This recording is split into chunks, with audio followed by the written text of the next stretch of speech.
അവണാക്കുഴി ഗ്രാമത്തിലെ പെണ്ണുങ്ങൾക്കെല്ലാം പ്രസവിക്കാൻ പേടി. ഇനി അഥവാ പ്രസവം നടക്കേണ്ട വീടുകളിലാണെങ്കിലോ ആ വീട്ടുകാർ ചിന്തിക്കുന്നത് അയ്യോ ഇനിയിപ്പോൾ നമ്മൾ എന്ത് ചെയ്യുമെന്നാണ്. പിന്നെ ആ പ്രസവം നടന്ന വീടിൻ്റെ വാതിലും ജനലും ഒന്നും മാസങ്ങളോളം ഇവർ തുറക്കുകയുമില്ല. എന്തെന്നല്ലേ, ഇതറിഞ്ഞ് ഒടുവിൽ പോലീസ് പോലും കിളിപോയി നിന്നു. എന്തായിരിക്കും ഇതിൻ്റെ കാരണം? നമുക്ക് ആ സംഭവത്തിലേക്കൊന്ന് പോകാം. എൻ്റെ പേര് ഷീജ. ക്രൈം ത്രില്ലർ സ്റ്റോറീസ് കേൾക്കാൻ താല്പര്യമുള്ളവരാണ് നിങ്ങളെങ്കിൽ എൻ്റെ ഈ ചാനൽ ഒന്ന് സബ്സ്ക്രൈബ് ചെയ്യണേ. ഈ വീഡിയോയ്ക്ക് ഒരു ലൈക്കും തരൂ. Welcome back to Sheeja's creations. Avanakuzhi ഗ്രാമം ഇങ്ങനെ സൈലൻ്റായിട്ട് കിടക്കുകയാണ്. ആരെയും പുറത്തൊന്നും കാണാനില്ല. കാരണം എന്തെന്നോ, ബിജു ഇറങ്ങിയിട്ടുണ്ട്. എവിടെ നിന്നല്ലേ? ജയിലിൽ നിന്ന്. ബിജു ജയിലിലായപ്പോൾ എല്ലാവരും പടക്കമൊക്കെ പൊട്ടിച്ചങ്ങ് സന്തോഷിച്ചു. ഇപ്പോൾ ദാ ഇറങ്ങി. പ്രായം ചെന്നവരും പിള്ളേരും തള്ളമാരും ഒന്നും പുറത്തേക്ക് ഇറങ്ങുന്നില്ല. ഒരു കൊച്ചു പെണ്ണിനെ ഉപദ്രവിക്കാനായിട്ട് ഓടിച്ചതിനാലാണ് ബിജുവിനെ പോലീസ് അകത്താക്കിയത്. ആ പെൺകുട്ടി കഷ്ടിച്ചാണ് ഇവൻ്റെ കയ്യിൽ നിന്നും രക്ഷപ്പെട്ടത്. ബിജു നാട്ടിലുണ്ടെങ്കിൽ പെണ്ണുങ്ങളെ ഒന്നും ഭർത്താക്കന്മാർ പുറത്തു പോലും ഇറക്കൂല. കാരണം അമ്മാതിരി വൃത്തികേടേ പിന്നെ ഇയാൾ കാണിക്കൂ. ബിജുവിൻ്റെ ഈ പ്രവൃത്തിയെക്കാളും ഇയാൾക്കൊരു മനോവൈകൃതം ഉണ്ട്. അതാണ് ഭയങ്കരം. പ്രസവിച്ച വീടുകൾ കണ്ടാൽ ബിജു അവിടെ കയറിയിരിക്കും. പ്രസവിച്ച് കിടക്കുന്ന പെണ്ണുങ്ങളെ തപ്പി ആ വീട്ടിൽ നുഴഞ്ഞും എഴഞ്ഞും ഒക്കെ കയറുന്നത് ഇവൻ്റെ ഒരു ഹോബിയാണ്. അതിലൊരു ഹരം ഇയാൾ കണ്ടെത്തിയിരുന്നു. അതോടെ ആ നാട്ടിലുള്ള പെണ്ണുങ്ങൾക്ക് സമാധാനമായി പ്രസവിച്ച് കിടക്കാൻ പോലും പറ്റാത്ത അവസ്ഥയായിരുന്നു. അതുകൊണ്ട് തന്നെ പ്രസവിച്ച വീടുകളെല്ലാം അടച്ചു പറക്കിയിട്ടിരിക്കും. നാട്ടുകാരൊക്കെ ബിജുവിനെ പേടിച്ചും വെറുത്തും അകറ്റിയെങ്കിലും ഒരാൾക്ക് മാത്രം അവനെന്ന് വെച്ച ജീവനായിരുന്നു, അവൻ്റെ പെറ്റമ്മ ലീലയ്ക്ക്. വർഷങ്ങൾക്ക് മുമ്പ് തന്നെ ലീലയുടെ ഭർത്താവ് സോമൻ മരിച്ചുപോയി. അവർ പിന്നെ കണ്ട വീട്ടിലെ കരിക്കലം കഴുകിയും മുറ്റമടിച്ചും ഒക്കെയാണ് ഈ 3 മക്കളെയും വളർത്തിയത്. ഇതിൽ മൂത്തവനാണ് ബിജു. ബാക്കി 2 മക്കളും അവരുടെ ജീവിതം നോക്കിപ്പോയി.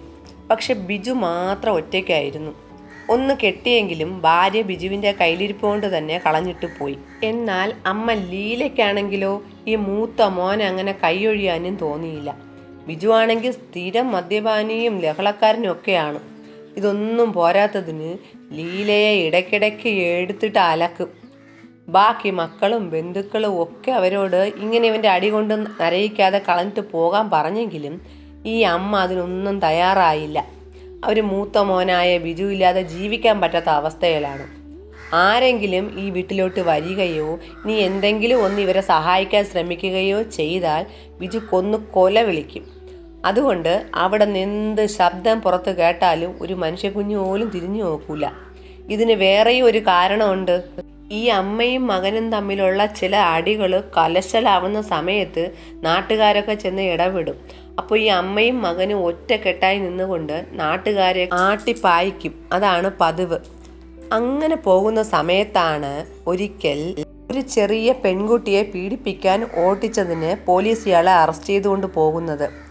ബിജുവിനെ കാണാതെ ലീലയ്ക്കാണെങ്കിൽ ഇരിക്കാൻ വയ്യ. മോൻ ജയിലിലാണ്. ജാമ്യം പോലും കിട്ടാത്ത കേസാണ്. നാട്ടുകാർക്കൊക്കെ വലിയ ആശ്വാസവും. ഈ നാശം പിടിച്ചവൻ ജയിലിടിഞ്ഞാൽ ഇവൻ വെളിയിൽ വരല്ലേ ദൈവമേ എന്നാണ് ആ നാട്ടിലെ പെണ്ണുങ്ങളെല്ലാം പ്രാർത്ഥിക്കുന്നത്. പക്ഷെ അമ്മ ഹൃദയം അല്ലേ, ലീലയ്ക്ക് അടങ്ങിയിരിക്കാൻ പറ്റുമോ? അവരെങ്ങനെയും മകനെ ഇറക്കണമെന്ന ഒറ്റ ചിന്തയിലാണ്. അതിന് നല്ല വക്കീൽ വേണം, അതിന് നല്ല കാശും ചിലവാകും. ലീലയുടെ കയ്യിലാണെങ്കിലും നയാ പൈസ ഇല്ല. ഒരമ്മയും ചെയ്യാത്ത ഒരു സാഹസമാണ് ഇവർ ചെയ്യുന്നത്. ആകെ കൂടി ഉണ്ടായിരുന്ന ആ കിടപ്പാടം ബാങ്കിൽ അങ്ങ് പണയം വെച്ചു. നാളെ എന്ത് എങ്ങനെ എന്നുപോലും ചിന്തിക്കാതെ അവരത് ചെയ്തു. അങ്ങനെ മകനെ ഇറക്കി. മകനാണേലോ ഭയങ്കര സ്നേഹം അമ്മയോട്. തിരിച്ച് മോനിറങ്ങിയ സന്തോഷം അമ്മയ്ക്കും. കെട്ടിപ്പിടുത്തമായി, കണ്ണു നിറയലായി. അങ്ങനെ വീണ്ടും ഇവരമ്മയും മോനും ആ വീട്ടിൽ ഇങ്ങനെ താമസിച്ച് പോവുകയാണ്. ഇതിനിടയിൽ ചെറിയ അടി നടക്കും, പിന്നീട് ഒന്നാവും. വലിയ അടി നടക്കും, പിന്നീട് ഒന്നാവും. നാളുകൾ ഇങ്ങനെ കടന്നും പോയി. ഒരു ദിവസം അയൽവാസികളിൽ ചിലരൊരു കാര്യം ശ്രദ്ധിക്കുകയാണ്. ആ വീട്ടിൽ നിന്നും ഒരു അനക്കവും കേൾക്കുന്നില്ല. ഒരു മൂകത. അങ്ങനെയൊന്നും അല്ല സാധാരണ. ചിലര് രണ്ടും കൽപ്പിച്ച് ആ വീട്ടിലോട്ട് നോക്കാൻ പോകാൻ തീരുമാനിച്ചു. ബിജു കണ്ട തെറിയഭിഷേകമാണ്, എന്നാലും വേണ്ടൂല. അങ്ങനെ 2-3 പേർ ആ വീട്ടിലേക്ക് ചെന്ന് നോക്കുമ്പോൾ വാതിൽ പാതി ചാരി കിടക്കുകയാണ്. അവരത് തള്ളി തുറന്നു നോക്കി. കണ്ട കാഴ്ച ഒരു മനുഷ്യര് പോലും ചിന്തിക്കാത്തതായിരുന്നു. ലീല അമ്മ തറയിലും മരിച്ചു കിടക്കുകയാണ്. ബിജു കുറച്ച് മാറിയിരുന്ന് താടിക്ക് കൈയും കൊടുത്ത് കരയുന്നു. പിന്നെ ലീലയുടെ മരണവിവരം അറിഞ്ഞ് എല്ലാവരും ഓടിക്കൂടി. ചിലരൊക്കെ ബിജുവിനോട് ചോദിക്കുന്നുണ്ട്, എന്തു പറ്റി ബിജു, ഇതെപ്പോൾ സംഭവിച്ചു? അയാൾ കരഞ്ഞുകൊണ്ട് പറഞ്ഞു, അച്ഛൻ മരിച്ചതുപോലെ തന്നെ അറ്റാക്ക്. ഇന്നലെ രാത്രിയാണ് അമ്മ മരിച്ചത്. പക്ഷേ നാട്ടുകാർക്ക് ഇതത്ര വിശ്വസിക്കാൻ പറ്റിയില്ല. കാരണം ആ വീട് അമ്മാതിരി അലങ്കോലമൊക്കെ ഇട്ടിരിക്കുകയാണ്. ചില സാധനങ്ങളൊക്കെ പൊട്ടിക്കിടക്കുന്നുണ്ട്. തുണികളും പാത്രങ്ങളൊക്കെ വലിച്ചു വാരി ഇട്ട നിലയിലുമാണ്. തറയിലാണേൽ എന്തോ വലിച്ചിഴച്ച പോലത്തെ രീതിയിലുള്ള പാടുമുണ്ട്. ലീലയുടെ ശരീരത്തിലെ വസ്ത്രമൊക്കെ കീറിപ്പറിഞ്ഞ നിലയിലാണ്. ചില സ്ത്രീകൾ നോക്കിയപ്പോൾ തലയിൽ 1-2 ഭാഗത്ത് മുഴച്ചിരിക്കുന്നു. ശരീരത്താണെങ്കിൽ ഒരുപാട് പാടുകളും ഉണ്ട്. പിന്നെ ഈ ബോഡിക്ക് അടുത്തൊരു വടി കിടപ്പുണ്ട്. അതാണെങ്കിൽ ഇങ്ങനെ അടിച്ച് ചതച്ച നിലയിലാണ്, എന്തിലോ ഇട്ടിങ്ങനെ അടിച്ച് തകർത്തതുപോലെ. പോലീസ് എത്തിയതും നാട്ടുകാർ അവിടെ കണ്ട സംശയങ്ങളൊക്കെ പോലീസിനോട് പറയുകയാണ്. പോലീസ് അതെല്ലാം നേരിട്ട് കണ്ട് ബോധ്യപ്പെടുകയും ചെയ്തു. ഉടൻ തന്നെ ബിജുവിനെ കസ്റ്റഡിയിലെടുത്തു. വിശദമായി ചോദ്യം ചെയ്യുകയാണ്. എല്ലാവരും സംശയിച്ച പോലെ തന്നെ ലീലയ്ക്ക് അറ്റാക്കൊന്നും വന്നല്ല അവർ മരിച്ചത്. മകനായ ബിജു കൊന്നതാണ് അവൻ്റെ സ്വന്തം അമ്മയെ. സംഭവിച്ചത് ഇതാണ്. ഇവനെ ജാമ്യത്തിൽ ഇറക്കിയ ശേഷം ഈ അമ്മ മകനെ ഒരു ദിവസം ഉപദേശിക്കുകയാണ്. മക്കളെ, നീ ഇങ്ങനെയൊക്കെ ജീവിച്ചാൽ മതിയാ? നിനക്ക് ഒരു നല്ല ജീവിതം വേണ്ടേ? നീ കെട്ടിയ പെണ്ണാണെങ്കിൽ നിന്നെ ഇട്ടിട്ട് പോയി. അവളെയും കുറ്റം പറയാൻ പറ്റുമോ? നീ അവളെ നോക്കിയിട്ടുണ്ടാ?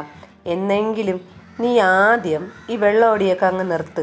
അപ്പോൾ തന്നെ നീ പകുതി നന്നാവും എന്നൊക്കെ പറഞ്ഞ് ലീല അങ്ങോട്ട് സെൻറ്റി ഉപദേശങ്ങളൊക്കെ അടിക്കുകയാണ്. ബിജുവിനാണെങ്കിൽ ഇതൊക്കെ കേട്ടിട്ട് സഹിക്കാൻ പറ്റാത്തതായി. തള്ള ഉപദേശിക്കാൻ ഇറങ്ങി തിരിച്ചിരിക്കുകയാണ്. ഒന്ന് മിണ്ടാതിരി തള്ളേ, എനിക്ക് തോന്നുമ്പോൾ ഞാൻ നന്നാവും.